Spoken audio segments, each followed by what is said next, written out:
My deceitful wife locked eyes with me, her voice unnervingly calm as she announced, "No more lies. You should know I've found someone else, someone true, and he'll be staying here some nights." Instead of erupting in rage or clenching my fists as she might have anticipated, I gave a subtle smile and replied softly, "I don't think he'll be much use to you. His greatest assets are already worthless, right here at this table." I took a measured sip of my coffee, studying her reaction intently. Claire reclined in her seat, swirling her wine glass with the air of someone who believed she controlled the house she'd just turned into a battlefield. That smug grin, which had haunted me for months, remained fixed on her lips. She spoke again, her tone as casual as if commenting on the weather. "I'm done concealing things. He'll be around sometimes and you'll have to deal with it." My grip tightened on the mug, but I refused to give her the explosive reaction she clearly desired. No, I'd sensed this betrayal coming for some time. Her late evenings, her sudden shift in appearance, the way she protected her phone like a vault. I'd known for months but chose silence over confrontation. Instead, I watched, tracked, and strategized. Now that she'd openly admitted her infidelity, she seemed to expect a storm of emotions, shouting, tears, or begging. What she received instead was my composed smile and a cryptic comment. "He's useless to you," I repeated. "He's already lost what counts." Her confidence faltered, giving way to puzzlement. "What do you mean?" she demanded sharply. I placed my mug on the table, leaned closer, and kept my tone steady and quiet. "You'll find out soon enough." A shadow of uncertainty crossed her face, the first crack in her self-assured facade. She tilted her head, searching my expression for clues, but I revealed nothing. Standing, I said, "Enjoy this evening. It'll be the last one that feels normal." Then I walked away, leaving her to stew in her own unease. She thought she held all the cards, believed she was outwitting me. That was her first mistake. I'd been planning 10 steps ahead since doubt first crept in. Rather than accusing her, I observed. One night, I trailed her and confirmed my darkest suspicions.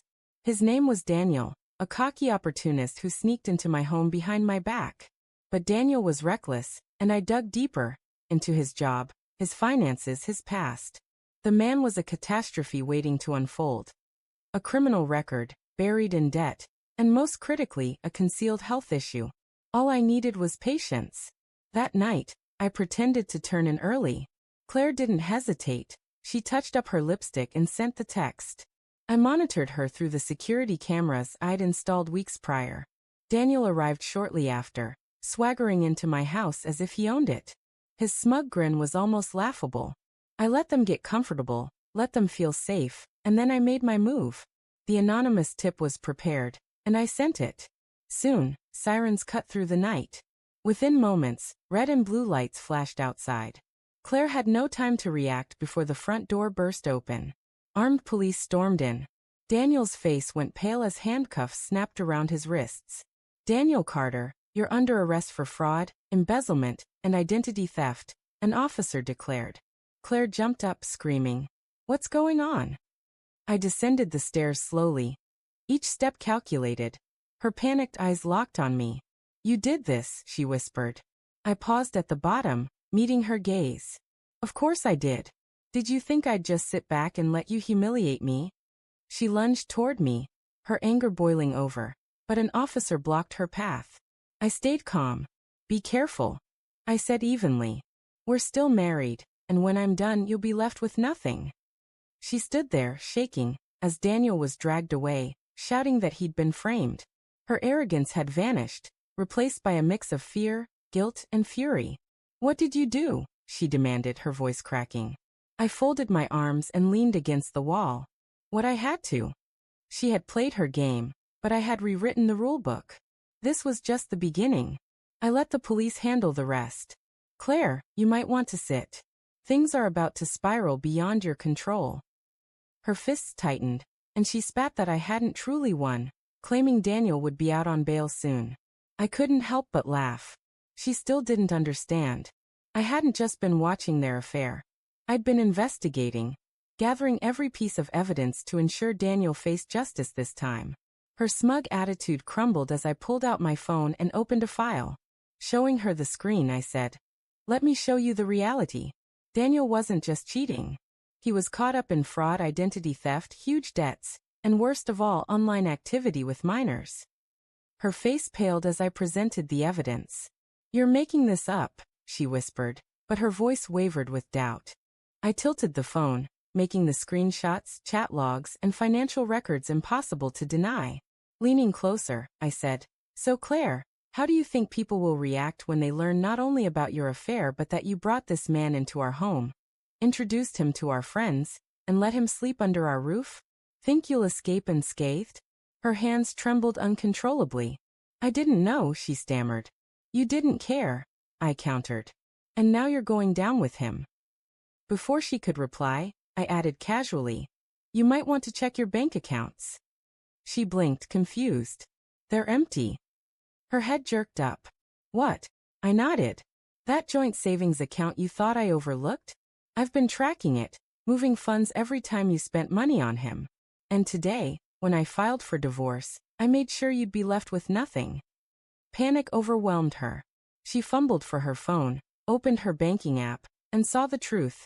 Her balance was zero. You're lying, she gasped. See for yourself, I replied. Her silence confirmed everything. Then I delivered the final blow. The house is mine. You signed a prenup, remember? You get nothing. Desperation spread across her face. You monster. You can't do this. I stepped closer, my voice low. It's already done. Tears welled up, her once confident demeanor shattered. She had no savings, no home, and soon no reputation. I stepped back, glanced at my watch, and said, I'd love to stay and watch you unravel, but I have better things to do. You, however, have about a day before everything falls apart. Her voice shook. What do you mean? I smiled. You're about to become very well known. Then her phone started buzzing incessantly, message after message pouring in. She opened them, her breath catching. Screenshots of her affair were spreading through our social circles. Daniel's criminal history was circulating. Even the open marriage agreement she'd once bragged about was now viral, making her a public spectacle. You sent this, she whispered, her voice breaking. I didn't deny it. Not just to them. Your boss, your family, even your yoga group, they all know. I left her there, consumed by the chaos she'd created. I didn't look back. By morning, she was more than notorious, she was an outcast. The documents, messages, and evidence of her secrets were everywhere. Friends abandoned her. Family disowned her. Her colleagues looked at her with contempt. And best of all, her company fired her, unwilling to handle the scandal. As for Daniel, bail was denied. Judges don't take kindly to predators. The divorce papers were served promptly. She had 1 month to leave my house. I, meanwhile, was doing just fine. That night, she called, her voice broken and desperate, pleading to talk, sobbing that she had nowhere to go. I let her cry, let her feel the helplessness she'd once ignored. Then I said, Not my problem, and hung up. The texts kept coming, one after another. I ignored them. She'd made her choices, and now she could face the consequences. But she wasn't done. By the end of the week, she showed up at my doorstep, her makeup smeared, her hair a mess, a shadow of the woman who once thought she had me beaten. Please, she croaked, her eyes swollen. I have no one. I looked at her, the broken remains of someone who once delighted in my suffering. I smiled. So, where's your perfect lover now? Her lips trembled. He's gone. He won't answer. I gave a soft chuckle. Yeah, neither will I. And with that, I closed the door on her for good. She collapsed outside, sobbing, but it no longer mattered. To me, she was nothing.